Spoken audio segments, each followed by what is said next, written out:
Teacher said we could have a little show and tell right now, and so I'm going to do that with your permission. Remember show and tell next to recess, our most favorite time in school? When you got your 3 minutes of glory to stand in front of your little buddies and girls and tell them something you made or did or went somewhere you went. And I have 2 items I want to share with you. In my hands from the reputable news organization ChristianScienceMonitor.com. I'm going to read this to you. Little show and tell item. Headline, for real education reform, take a cue from the Adventists. This is a very respected news organization. Interesting. How's it go? Amid all the buzz on education reform, the Seventh-day Adventist school system might seem an unexpected place to look for models in improving student achievement, but by educating mind, body, and spirit, Adventist schools outperform the national average across all demographics. Amazing. Amazing. And I understand that you have a few of those schools right here in the great state of Oregon. Thank God for our teachers, who at the salaries they receive turn out numbers like this. We lead the nation. Some people say, well, you know, the problem is you're a private school system. And so you get the creme de la creme and people who can afford it. And nope, they've done studies of Adventist schools, and they find out we, of all school systems, most approximate the public school system in terms of socioeconomic demographics. Something's happening in education. Well, if we had more time, I'd read more from that. Next, I go to another very respected national news journal, and if that camera's the one with the red, I wish you'd pull in on this, please. Yeah, there you go. You recognize this magazine here? Don't worry about the color. I sat out there this morning and I realized what you've been looking at all week. My apologies. I didn't know I looked so sick. All right. Can you tell what magazine this is? This is National Geographic magazine. All right, let me just read this. This is cover story, The Secrets of Living Longer. Whoa, that has me interested. If you're getting up in years, you would be interested, I suppose. How can I live a little bit longer? And so I go to the cover story. Here's the beginning. What if, the author here, what if I said you could add up to 10 years to your life? A long, healthy life is no accident. It begins with good genes, but it also depends on good habits. If you adopt the right lifestyle, experts say, Karen told me, by the way, last night, she says, you know what, Dwight, you read so fast. You've got a Russian translator over there who can't follow a bloomin' thing. And so my apologies to that voice behind the wall there. I know I'm reading way too fast. I get that complaint at Pioneer all the time. It's so nice not to be home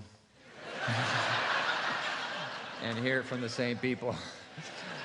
So what's the formula for success? In recent years, researchers have fanned out across the globe to find out the secrets to long life. Funded in part by the U.S. National Institute on Aging, scientists have focused on several regions, one of which is Loma Linda, California, where researchers studied a group of Seventh-day Adventists who rank among America's longevity all-stars.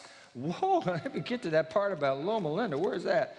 Oh, here it is. The Adventist Church, born during the era of the 19th century health reforms that popularized organized vegetarianism, the graham cracker and breakfast cereals, in parentheses. John Harvey Kellogg was an Adventist when he started making wheat flakes. The Adventist Church has always preached and practiced a message of health. It expressly forbids smoking, alcohol consumption, and eating biblically unclean foods such as pork. It also discourages the consumption of other meat, rich foods, caffeinated drinks. Really?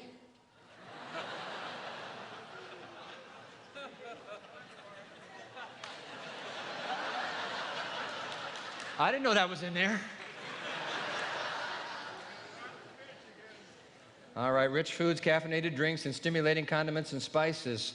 Now here's a quotation. Grains, fruits, nuts, and vegetables constitute the diet chosen for us by our Creator, wrote Ellen White, an early figure who helped shape the Adventist Church. Adventists also observe the Sabbath on Sunday, socializing as we did today gloriously with other church members and enjoying a sanctuary and time that helps relieve stress. Today, most Adventists follow the prescribed lifestyle, a testimony perhaps to the power of mixing health and religion. Wow. two show and tell headlines tonight. And what do both headlines have in common? 5 feet 2 inches. Both of them are the result of a ministry of a little woman, 5 feet 2 inches, who, according to the word on the street, overheard is borrowed everything she wrote, plagiarized it all. Well, if she plagiarized it all, how come nobody else is living 10 years longer?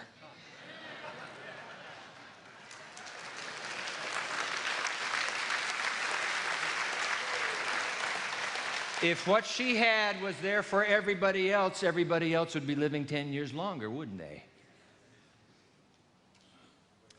Two Australian physicians. No. One is Australian, ENT, ear, nose, throat specialist Don McMahon, and Loma Linda University biologist and researcher Leonard Brand collaborated to find the answer. Okay, this is the health question now. Let me put it on the screen for you here. Do you see it on the screen? Yeah, Leonard Brand and Don McMahon. He's the Australian. Leonard Brand is a researcher down in Loma Linda. The critics' claims that Ellen White's writings can be explained as originating from strictly human sources do not stand up to critical evaluation. Dr. Don McMahon's research reveals a dramatic difference in quality between Mrs. White's health principles and those advocated by other health reformers in the 1800s. Do you know what health reformers in the 1800s were advocating? I hadn't known that either until I got their book, these two scientists. This Sylvester Graham, who came up with graham crackers. You know graham crackers. Here are some of his advocations. Don't heat your house. Go naked.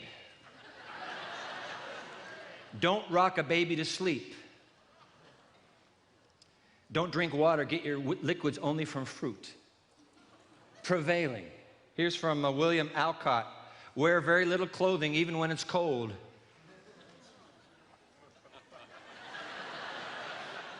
Don't use eyeglasses. Don't comfort children. Crying is good for them. I love this one. Avoid sweating in hot weather. What are you supposed to do? Now, in Oregon, you don't have to worry in the summer because you're so cold around here. I've never seen a state like yours. Anyway, avoid excessive spitting. Don't nurse babies at night, like when you're supposed to feed them. Don't wear black. Okay. All right, the point is, somebody was coaching the little woman to know what to take and what to leave aside. Leading these two brilliant scientists to conclude, may I put their words on the screen? This difference, what we've just read, indicates that Mrs. White had health information that could not have come from any human source available anywhere at the time she lived and wrote. So where did it come from? Well, at least in those areas of health, our research has provided evidence, okay? In the areas of health, our research has provided evidence that demands an extra-biblical, that means outside of the Bible, extra-human, outside of human source of information to account for the accuracy of her health principles, end quote. Thank you, National Geographic, for your kind words. We know where the source came from. Source came from God himself. Let me share this with you. Exodus 15:26. God said to the children of Israel, the chosen ones, as they were leaving on this journey to the promised land, if you diligently heed the voice of the Lord your God and do what is right in his sight, give ear to his commandments and keep all his statutes, I will put none of the diseases on you which I have brought on the Egyptians, for I am the Lord who heals you.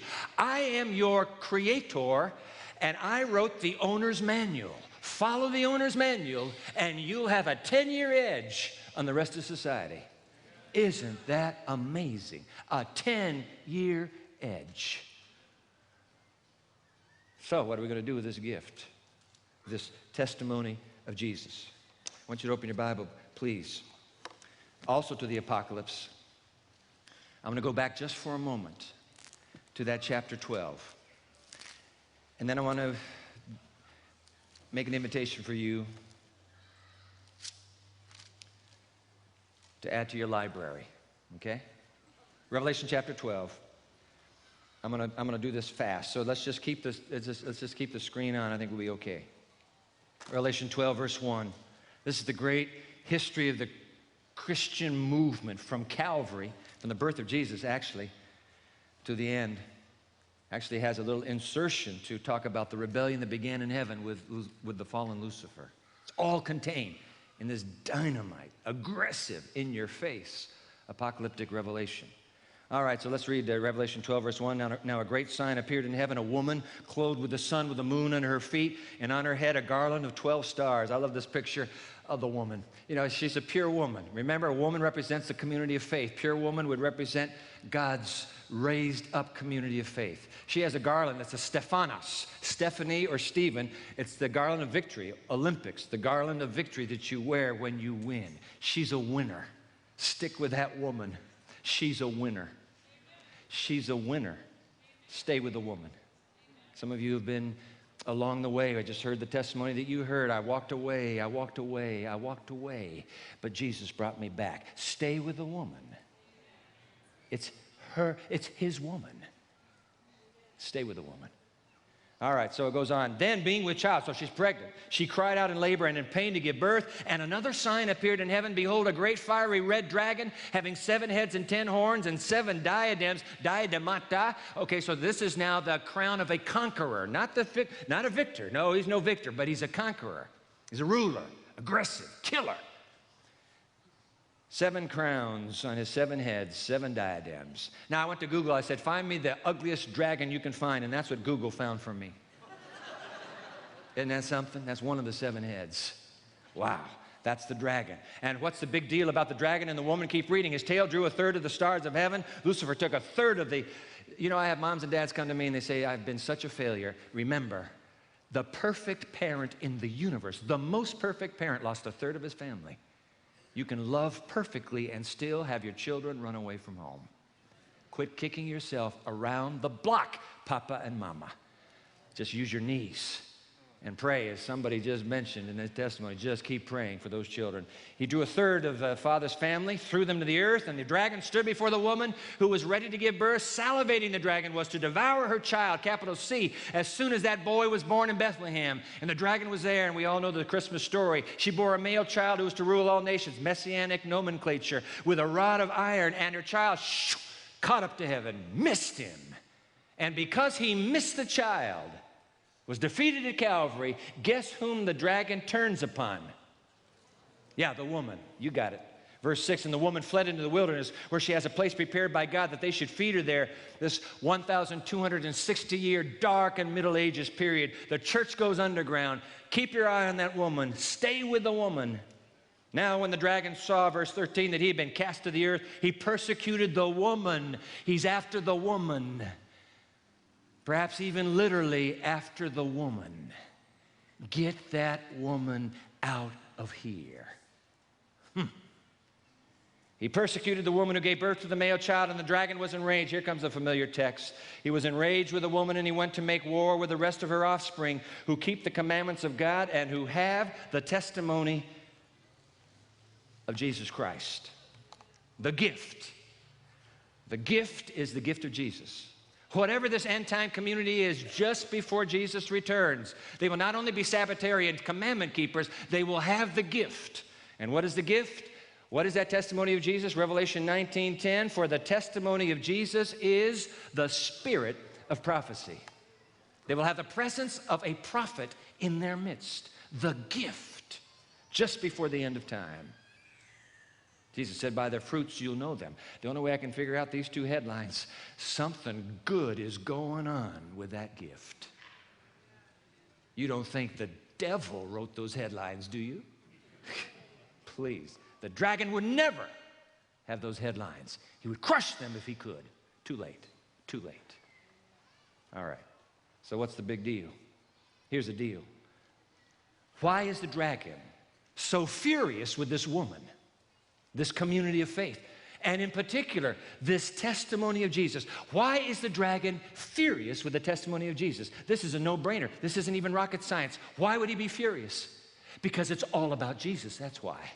And Lucifer has had a jaded, evil eye against Christ from the get-go, has he not?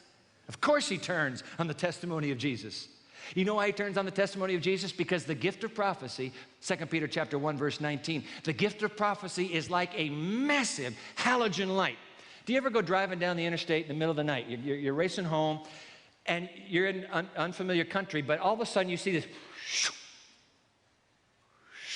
in the dark. You see this big streak of light, right? What do you know when you're near one of those? A used car sale. No, generally, what is it? It's an airport. That massive halogen lamp shines into the darkness. When I go running in the winter in Michigan, trust me, it's cold and it's dark at 6:30. I take this little tiny halogen lamp. Why do I want the halogen lamp? Because I need the ground between me and the unknown future illuminated so that I do not step into trouble while I'm running. I need to see what is just ahead of me. That's why they give you these lamps. But the lamp is useless if you leave it on your bookshelf and let it gather dust there. You have to take it off the bookshelf and actually turn it on and let it shine for you. That's the whole point of having an LED, white, blue light to shine in the dark. If I were the devil and there were this massive light penetrating into the inky darkness of my lair, where I hide, and that light is shining in my eyes. If I were the devil with all 7 heads, and it's all apocalyptic imagery, I'd come out with all 7 heads, and I would go for that light and kill it. I would kill the light. And if I could not kill the light, I would find a way to blow it to smithereens. If I were the devil, that's what I'd do. Wouldn't you? If that massive light is penetrating your dark, evil mastermind endgame, you would seek to snuff the light out, would you not? Of course you would. He's furious, which is why he's adopted 2 diabolical strategies against the gift. The testimony of Jesus, 5 feet 2 inches. Diabolical strategy number 1. Let's see if it's the next slide. Yep, there it is. Strategy number 1, if I were the devil, if I were the dragon, I would ravage the author and her writings so that no one will read her. I would raise up every critic I could find in an effort to destroy the credibility of that gift. I would destroy her influence. I would cast doubt on her integrity. I would accuse her of the basest of motives that I could possibly concoct. I would raise up every website in the world if I could to destroy that blinding halogen light that exposes my endgame to the human race. That's what I'd do. I'd either, strategy number 1, ravage the author in her writing so that no one will read her, or equal and opposite but brilliant strategy. Strategy number 2, I would overemphasize the author and her writings so that no one will ever read her. I'd raise up congregations that would use her like a baseball bat to whack the young into conformity. That's what I would do. I would raise whole pockets of extremism. I would raise those pockets and I would make them all high advocates of the spirit of prophecy. I would raise those pockets up because the very nature of those pockets makes people say, if that's what they are like, I'll never go to what they quote. That's what I'd do. Brilliant. He wins either way. Either way, he wins. He is no dummy. He's the highest created intelligence in the universe. He was. Which is why I'm very grateful for the bright mind of the scholar who happens to be the namesake of the university where I pastor, John Nevins Andrews. I thought this was insightful. Let me just run this by you, and then we'll move to conclusion. He wrote about the gift of prophecy in the end-time community of faith on February 15, 1870, in an issue of the Review and Herald. He laid out 20 short points. I'm not going to share the 20 points with you, but I was particularly intrigued by the last 2 points. If you have the study guide, you'll have all this. But I was intrigued by the last 2 points. Let me put them up here. Number 19, one of the chief gifts of the Spirit of God that He has placed in the New Testament church is the gift of prophecy. And there are all the references. This gift, the Bible connects with the closing work of this dispensation.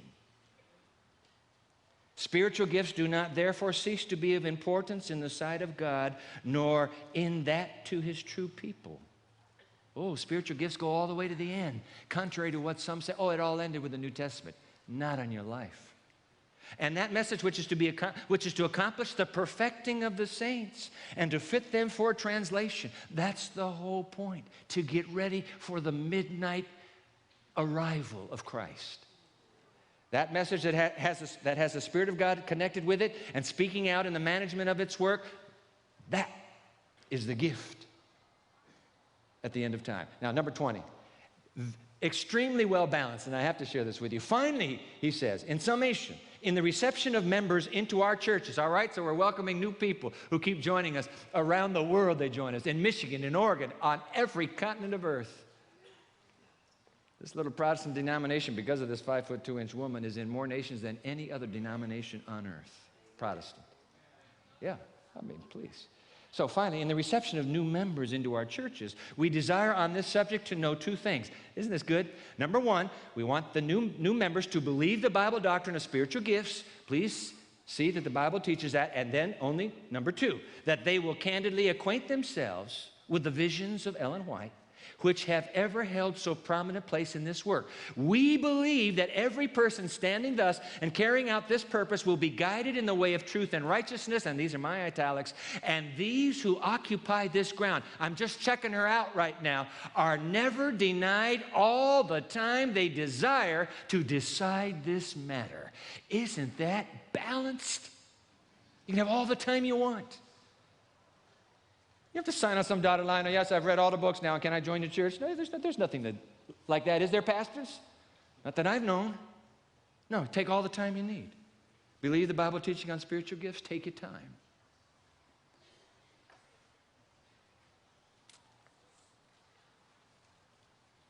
Good and balanced counsel. Just taste the fruit. Check it out for yourself. So what do we do next? Here's what I say we do. Let's embrace, since we've got Kellogg somewhere in our background, I say let us embrace the cornflakes commercial. Can you put that on the screen, please? Taste them again. Hallelujah. Taste them again for the first time. See, oh, come on, Dwight, what kind of a crazy marketing slogan is that? Well, don't you remember? They were very successful with it. What kind of a crazy marketing slogan is that? How can you taste something again for the first time? But that's the whole point. You can't, but of course you must. Come back to what you grew up with, kids, grown up. Now, come back to what you ate as a girl, what you ate as a boy. Now, I grew up in Japan. We didn't have Kellogg's Corn Flakes in Japan. We had my mother's oatmeal, and we had granola made at the Japan Missionary College. That was the name at the time. So when we came back to the States on furlough, true story, my little brother Greg and my little sister Carrie, when we came back to the States and we stepped into an American supermarket and we saw that for breakfast cereals, the shelves are miles long. We thought we had died and gone to heaven. I mean, can you believe this selection? I mean, they even had something called sugar frosted flakes to die for. Of course, I've grown up now. I'm a little more, I have a little more sophisticated palate now. Besides, Karen says I can't eat that stuff anyway. But that was the marketing ploy. Come on. You remember what you used to eat as a kid? Come on back to cornflakes. Taste them again for the first time. Pretend like you're a boy all over again. Pretend like you're a girl all over again. And take that bowl with that milk and the bananas on top. Taste them again for the first time. What would happen? Here's the point. Using that as our motto here. What would happen if we would do that with the writings of Ellen White? What would happen if we would taste them again for the first time? Guess what? I don't have to wonder what will happen because two brilliant friends of mine, Roger Dudley and Des Cummings Jr., you've probably heard of them, rigorous researchers. Listen to what they did. They surveyed 8,200 Seventh-day Adventists in North America, 193 churches across this continent, and their research empirically has confirmed on a broad scale what many of us have experienced on a deeply personal level, namely, Well, you're going to see it. Namely, what their research did was they surveyed 20 spiritual disciplines, spiritual practices. And they asked you, do you do this? Do you do this? Do you do this? Yes, no, yes, no. One of the 20 was the question, do you read the writings of Ellen White? Then they pulled that question out, isolated it, and measured it against the responses in all the others. And you have it in your study guide, and that's why I want you to keep the study guide, because you have the empirical evidence. I'll put a few on the screen for you right now. We're going to skip the gift part 5. You already know that. Okay, strong relationship with Jesus. Would you describe your relationship with Jesus as strong or not? Those who read Ellen White, 85% of those who read Ellen White indicated, yes, by the grace of God, a strong relationship. Of those who do not read her, they check, no, I don't read her, 59%. Isn't that amazing? All this talk about the gospel. Apparently the gospel affects how you respond to the gift. Apparently the testimony of Jesus is wrapped up in that gift. Those who read have a strong relationship with him, 85% of them. Here's another one. How about your assurance of being right with God? Readers of Ellen White, 82%. I have that assurance, that gospel assurance in my heart. Non-readers, 59%. Isn't that amazing? How about this? Feel well prepared for witnessing. I think, Brother President, that was your concern. Can we leave from this place and feel like we have something to share? Elizabeth dealt with that this morning. Look at that. Those who read Ellen White, 49% feel well prepared. Those who don't, 24%. Daily personal Bible study. Isn't this fascinating? Some people say, I don't read her. I just only read the Bible. The people who don't read her, 47% have daily Bible study. The people who read her, 82% have daily Bible study. Isn't that amazing? Have daily family worship. You got kids still at home? Daily family worship. Of the readers, 70%. Of the non-readers, 42%. Leading Roger and Des Cummings to write. This is their conclusion. Seldom does a research study find the evidence so heavily weighted toward one conclusion. In the Church Growth Survey, on every single item that deals with personal attitudes or practices of spiritual life, the member who regularly studies Ellen White's books tends to rank higher than does the member who reads them only occasionally or never.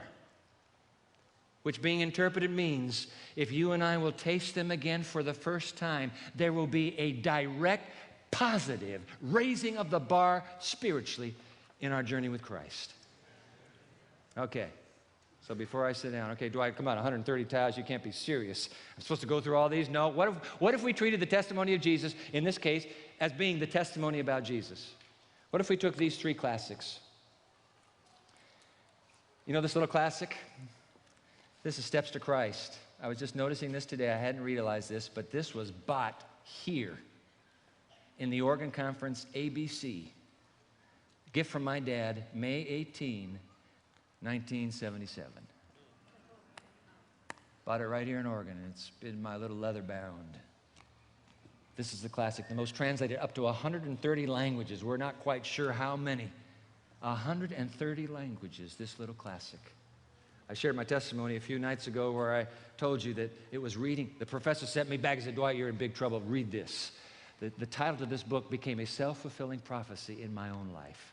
I'm here tonight because of the ministry of Ellen White. I'm absolutely unashamed and unabashed and unafraid to make that confession. Jesus, through his Spirit, worked through her writings. And I'm here tonight.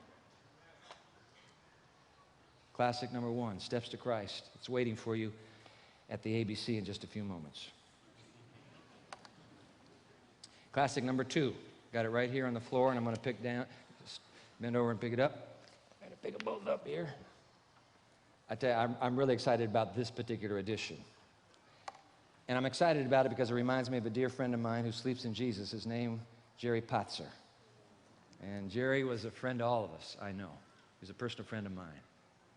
It's because of Jerry that we have this little, and I'm excited that I want you to get this. And I went to the ABC early on this week, and I said, make sure you have these. You will sell these. This is Desire of Ages. Next to the Bible, hold it right there for you, red light camera. Next to the Bible, this is my favorite book. Just my favorite.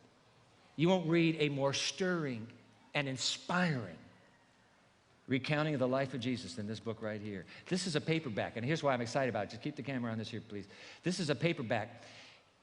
Here's the genius. The old King James, I'm sorry to say this publicly, but it's very difficult to understand. Now, you're brighter than I am, and that's why you do well with it. But I have a hard time with the King James. I know Paul preached out of it, but I have a hard time with it.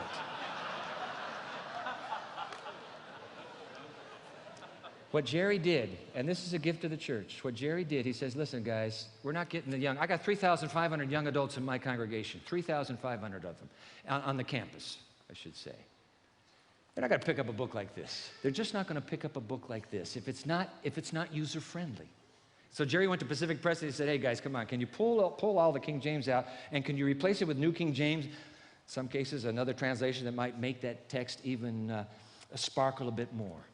And so they've gone through and they've done that. It's still the same, the cornflakes that you grew up with, but maybe you want to come back and taste the cornflakes in a whole new package right here. And by the way, award-winning artist Darrell Tank, every chapter a pencil sketch to fit that moment in the life of Christ. Look at the cover, the cover photo, the cover sketch is inside. The cover sketch is worth the whole book itself, and it's inside. Every morning you can begin your day, read it first in the Gospels, read that story, then find the matching passage right here and read it. I tell my college students, listen, 20 minutes a day, 20 minutes a day. Don't tell me you don't have 20 minutes at the beginning of your day. You have that time alone with Jesus. One story from the Gospels. You can add the Desire of Ages, one story, then read it in Desire of Ages. Make it come alive in your mind. And then write an email to Jesus reacting to what you just read. The writing of the email locks it in. Those of you who came forward tonight, this simple strategy, write an email to Jesus after 20 minutes brooding over the story from his life in the Gospels or Desire of Ages or both, doesn't matter to me. But 20 minutes brooding over it, then you write an email reacting to it, makes the story stick in your mind all day long. I don't have his email address. You just put it into a little journal on your laptop. Do it on your telephone. Go to Walmart for 92 cents. You can get the 200-page lined journal. I'm still old-fashioned and do it that way. But every day, write a letter to Jesus. Respond to his life. The testimony of Jesus will saturate your life. Three classics. Classic number 1, Steps to Christ. Classic number 2, Desire of Ages. And the third classic, hands down the most dramatically influential book Ellen White ever wrote. Hands down. I know one scientist, 2 theologians who came to Christ through the reading of this book. 1 chemist and 2 theologians. Through the reading of this book. This is the history. This is the sweep of the Christian church. You read this book, you'll never be the same again. You will never be the same again. And it's the New King James. So you're looking for this cover, the New King James. Read it. In fact, may I share this with you before I sit down? Ellen White, speaking of great controversy. Notice how she puts this here. Put her words on the screen. The great controversy should be very widely circulated. It contains the story of the past, the present, and the future. In its outline of the closing scenes of this earth's history, it bears a powerful testimony in behalf of the truth. I am more anxious to see a wide circulation for this book than for any others I have written. For in the great controversy, the last message of warning to the world is given more distinctly than in any of my other books. 3 classics, the testimony of Jesus. They're all waiting for you just down the sidewalk. Go home and begin a new chapter, please. Go home and begin a new chapter, you and Jesus. Hush the yapping of the critics. Trust Jesus himself. Take his testimony and wrap it into your heart. You will never be the same again. A little schoolboy comes racing out of his house. He's got his backpack on, panting as he arrives at the school bus stop just in time to see the taillights of the school bus disappear around the corner, late again.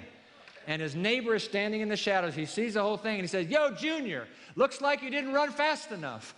"Oh, no, sir," he replied. "I ran fast enough. I just didn't start soon enough." Ladies and gentlemen, I'm not worried about the Seventh-day Adventist Church. You can run fast here in Oregon.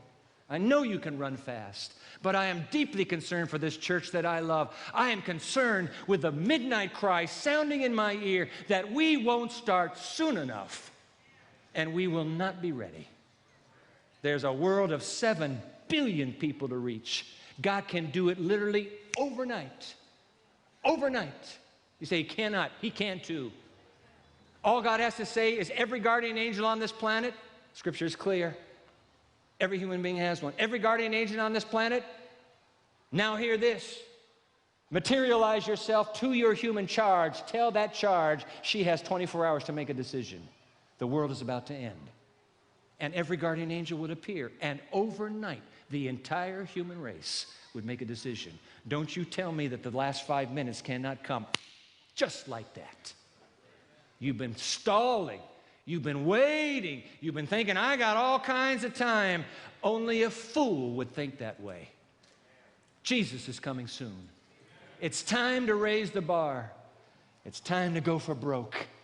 It's time to be saturated with the gift, the testimony of Jesus.